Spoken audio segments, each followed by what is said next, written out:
सुधा समाधान।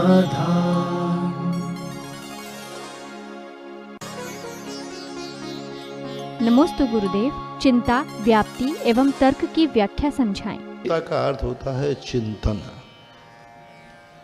सोच, खोज। मैंने चिंतन से खोजा है। तो चिंता शब्द जो चिंतन के अर्थ में बना है, खोज करना, शोध करना, विचार करना। और तर्क का अर्थ होता है अविनाभाव, अव्याप्ति बैठाना। यह है इसलिए यह यहाँ होना चाहिए। पहाड़ पर धुआं दिख रहा है, नियम से यहाँ अग्नि होगी, इसलिए ये पर्वत अग्निमान है। ये हमारा तर्क है। ये पर्वत अग्नि वाला है क्योंकि यहाँ धुआं दिख रहा है। जहाँ जहाँ धुआं है वहाँ वहाँ अग्नि अवश्य। ये तर्क कहलाता है। साधन से साध्य को सिद्ध करके और उसकी सिद्धि करना, ये तर्क कहलाता है। तो चिंता तर्क और व्याप्ति कहलाती है। यह है तो यह जरूर होना चाहिए, साधन नहीं, हेतु नहीं, क्योंकि नहीं। व्याप्ति में बढ़ता है कि यहाँ व्यक्ति जीव है, इसलिए व्याप्ति है कि ज्ञान दर्शन भी है। तर्क में अनुमान को शामिल किया जाता है, तर्क में हेतु को शामिल किया जाता है, तर्क में साधन को बनाया जाता है। यह ऐसा है क्योंकि इसमें यह पाया जाता है। पानी शीतल होता है क्योंकि उसमें शीतलता पाई जाती है। नींबू खट्टा होता है क्योंकि इसमें खट्टापन रहता है। क्योंकि जहाँ लगा दिया जाए, यह है क्योंकि यह है। यह मोक्ष मार्गी है क्योंकि सम्यक दर्शन ज्ञान चारित्र है। सम्यक दर्शन ज्ञान चारित्र वाला मोक्ष मार्गी होता है। यह मोक्ष मार्गी है क्योंकि सम्यक दर्शन ज्ञान चारित्र है। यह मोक्ष मार्गी है क्योंकि मुनि है। तो ये तर्क कहलाता है। और व्याप्ति कहलाती है, जहाँ जहाँ मुनि होंगे, जहाँ जहाँ सम्यक दर्शन ज्ञान चारित्र होगा, वहाँ वहाँ मुनिपना जरूर होगा। क्योंकि नहीं लगाया। जहाँ जहाँ रत्नत्रय है, वहाँ वहाँ मुनिपना जरूर है। ये व्याप्ति है। दोनों वस्तुओं को, यह है तो यह जरूर होगी, इसके बिना यह हो नहीं सकता। ये कहलाती व्याप्ति। और तर्क में क्योंकि लगता है, यह है क्योंकि यह है। और चिंता का अर्थ चिंतन होता है, ऐसा मानना चाहिए। नमोस्तु गुरुदेव, मन में निर्मलता बनाए रखने के उपाय बताएं। मन में निर्मलता रखने का उपाय यही है कि जब मन तुम्हारा है, तुम अपने कपड़े पहनते हो तो तुम कितनी गंदगी से बचते हो, कहीं गंदा नहीं हो जाए कपड़ा। देख के बैठते हो, गंदे स्थान पर नहीं जाते हो। तो जैसा कपड़ा पहनने के बाद व्यक्ति उसके गंदा होने से बचता है, ऐसा ही व्यक्ति मन में हम गंदे विचार नहीं लाएंगे क्योंकि मेरा मन गंदा हो जाएगा। तो तुम्हें एहसास होना चाहिए और अपने आप में एक अभिप्राय होना चाहिए कि मैं मन को पवित्र रखना चाहता हूँ। अब जिन जिन चीज़ों से पवित्रता खंडित होती है, गंदी होती है, उनसे अपने आप को दूर बचाइए, जैसे कपड़े को बचाते। नमोस्तु गुरुदेव, हम तन, मन, धन और पूरी भावना से मंदिर का निर्माण करते हैं और गवर्नमेंट उसे पर्यटक स्थल घोषित कर देती है। इसका क्या समाधान है? पर्यटक घोषित गवर्नमेंट कभी नहीं करती, तुम लोग करवाते हो। सम्मेद शेखर जी के लिए हुआ नहीं, पहले आप लोगों ने एप्लीकेशन लगाई है, बाद में आपको अकल आई कि अरे मैंने गलती कर दी। सरकार किसी भी स्थान को पर्यटक क्षेत्र घोषित नहीं कर सकती। धार्मिक स्थान को वो मात्र योजना निकाल सकती है। यदि आपका धार्मिक स्थान है, आपके पास उसके कागजात हैं, आपका निर्णय है कि भाई ये स्थान हमारे अंडर में है, तो गवर्नमेंट नहीं कर सकती। हाँ, आप किसी चीज़ पे आपके पास कोई कागजात नहीं है फिर भी आप उसको बनाए हैं तो वो बात अलग है। यदि वैलिड रूप से आपका स्थान है तो पर्यटक क्षेत्र घोषित नहीं कर सकती। कोई मंदिर को पुरातत्व में नहीं ले सकती, आप लोगों ने दिए हैं। पुरातत्व के अंदर ऐसे नहीं है। 1965 के पहले कोई पुरातत्व आदि नहीं थे, फॉरेस्ट आदि नहीं था।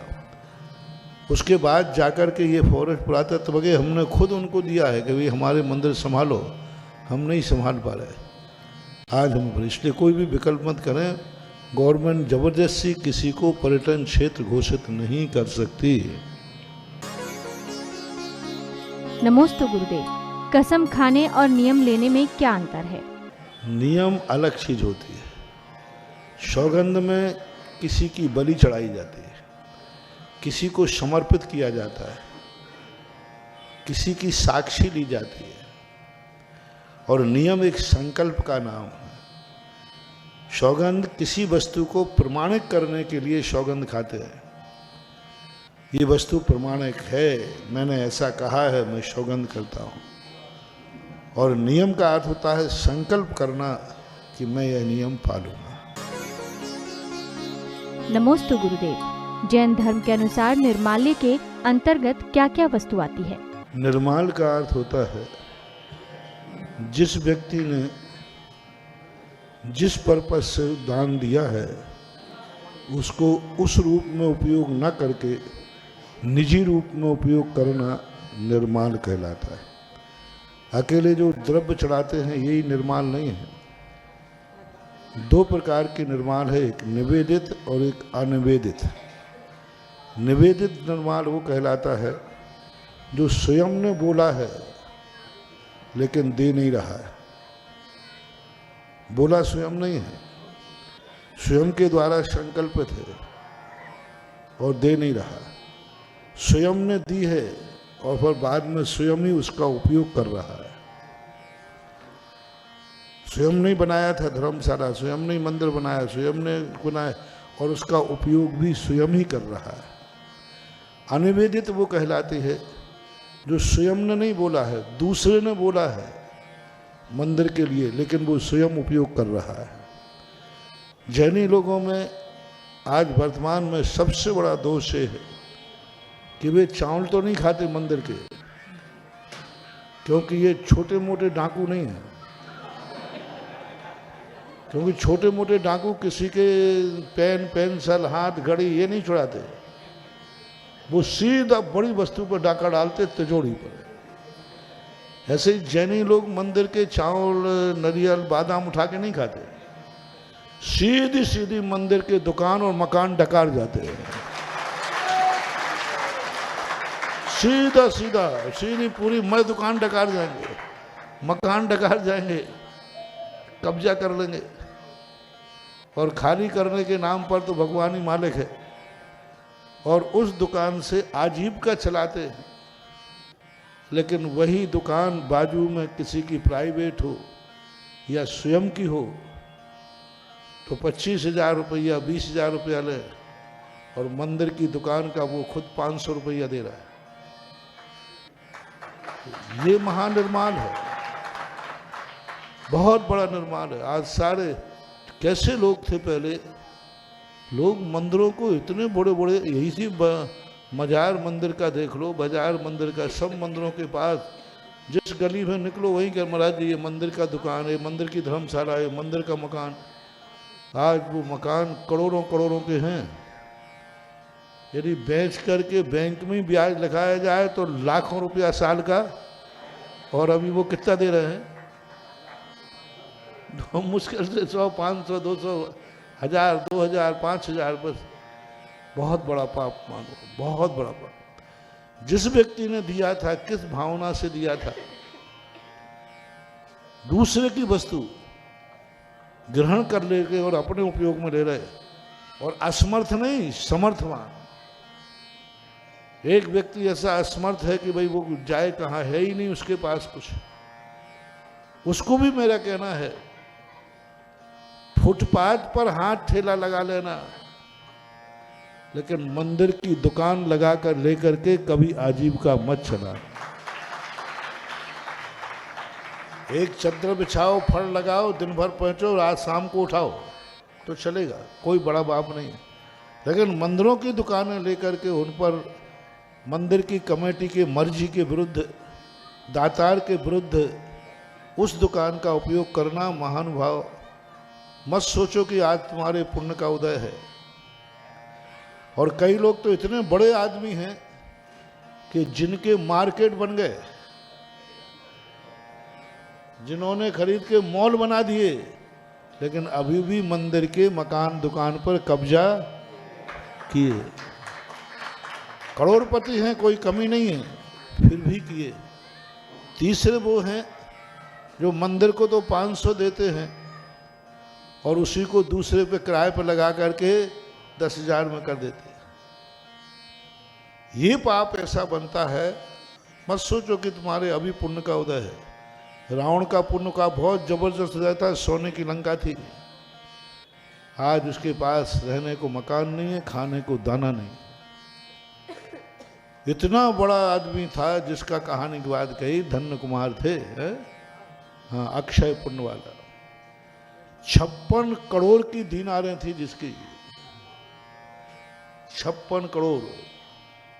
टीकमगढ़ में कोई भी नहीं है इतनी करोड़ का दीनार कमाता।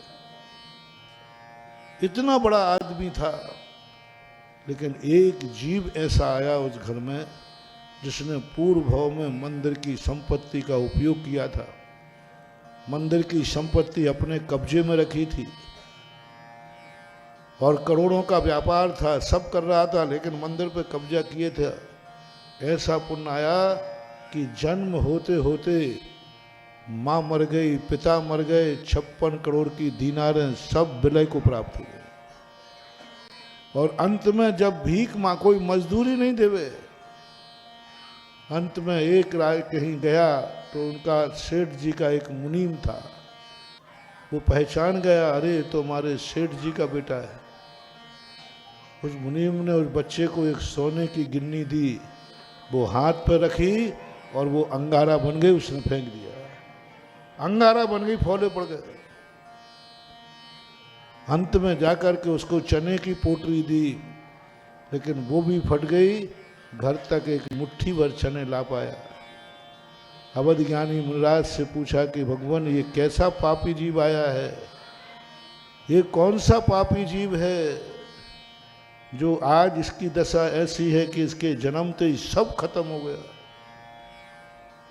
तब मुनिराज ने कहा ये टीकमगढ़ का व्यक्ति है। क्यों? कहानी कोई लंदन वाले की सुनाऊं क्या?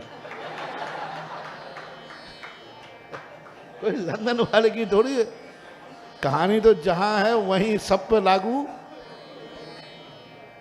इसने मंदिरों की दुकानों पर कब्जा किया, मंदिरों की दुकानों को अपने अंडर में रखा, मंदिर की संपत्ति को अपने उपयोग में लिया। आज उसकी ये दुर्दशा हो गई। महानुभाव, भीख मांग करके खा लेना, लेकिन मंदिरों की संपत्ति को अपने कब्जे में मत रखना, मत रखना, मत रखना। आज भली तुम्हें अच्छा लग रहा हो, कौन क्या कर लेगा मंदिर का, हम भी तो जैनी हैं, कौन क्या कर लेगा। देखे आए मजाल है किसकी सामने आवे, कोई नहीं आएगा, कोई नहीं कहेगा। लेकिन कर्म के रिमांडर पे जाओगे तो ऐसी दशा लिखेगा, कोई पहुंचने के लिए कोई रूमाल भी नहीं मिलेगा, ये दशा हो जाएगी। इसलिए मेरा तो अपने भक्तों से खास तौर से कहता हूँ, फुटपाथ पर दुकान लगा लेना, कभी मंदिरों की संपत्ति को अपने कब्जे में नहीं रखना, अपने उसमें नहीं रखना। कभी यदि मंदिर की संपत्ति लेना ही पड़े तो ईमानदारी बरतना, बाजार में जो रेट है वो भी मजबूरी में लेना, जब बहुत मजबूरी हो। बाजार में रेट है उससे 1 रुपया ज़्यादा ही मंदिर के नाम से देना चाहिए, कभी ऐसा मौका पड़े तो। अरे जैनी से यदि मान लीजिए मैं तुम्हारा एक उदाहरण देता हूँ, ये शास्त्रों की कहानी नहीं, आपसे पूछता हूँ। आप सब जैन तो हैं, जैनी नहीं है, जैन तो है। आपको 3 दिन से खाने को नहीं मिला है, भूखे हो। मात्र एक ही तरीका है कि मंदिर की वेदी पर जो चावल चढ़े हैं ये उठा के ले जाओ और खिचड़ी बनाकर खा लो, बस ये मिला। और कुछ मिलने की उम्मीद नहीं है, कुछ भी नहीं मिलने वाला। मात्र चढ़ी हुई जो द्रव्य है, जो चढ़ा दी है, उसको उठाकर खा लो तो मिल जाएगा, नहीं तो भूखे रहना पड़ेगा। आपकी आत्मा क्या बोलती है? बस ये चावल चढ़े हैं मंदिर में, भगवान की वेदी पर पूजा के, यही बस, और कोई खाने को है नहीं, और भूख लगी हुई है, और कुछ भी आगे पीछे कुछ मिलने की उम्मीद नहीं है। तो बोलो क्या निर्णय होगा आपका? अष्टद्रव्य चढ़ी हुई उठा के खाना शुरू कर दोगे? नहीं। तो फिर यही तो वहां भी निर्माण करना है कि भले हमें रहने को स्थान नहीं है, मकान नहीं है, दुकान नहीं है, मात्र एक मंदिर की दुकान खाली है, मंदिर का मकान खाली है। जैसे भूख लगने पर कोई उपाय नहीं है, चावल खाओ तो भी तुम्हारा मन कह रहा है मैं भूखा रह जाऊंगा लेकिन चढ़ा हुआ चावल, ऐसे ही भली मैं फुटपाथ पर दुकान लगा लूंगा लेकिन मंदिर की दुकान से जिंदगी तो नहीं चलाऊंगा। ऐसा निर्णय कर लेना चाहिए, ऐसा विश्वास करके हमेशा। आप लोग तो सबसे पहले मैं अपने भक्तों से कहता हूँ, भगवान से एक ही वरदान मांगना कि भगवान मेरी जिंदगी में कभी ऐसा दिन न आ जाए कि मंदिर की वस्तु का मुझे उपयोग करना पड़े। बस ऐसे दिन नहीं आना चाहिए। आज तुम्हारी अमीरी, अभी मत सोचो तुम कहने पूर्व का पुण्य पड़ा है, आज अमीर लोग हैं, बड़े बड़े लोग हैं, लेकिन ये मंदिर का कब्जा आपको बहुत परेशान करेगा, ऐसा शास्त्रों का वर्णन है। नमोस्तु गुरुदेव। घट यात्रा क्या होती है जो विधान और पंचकल्याणक से पहले निकाली जाती है?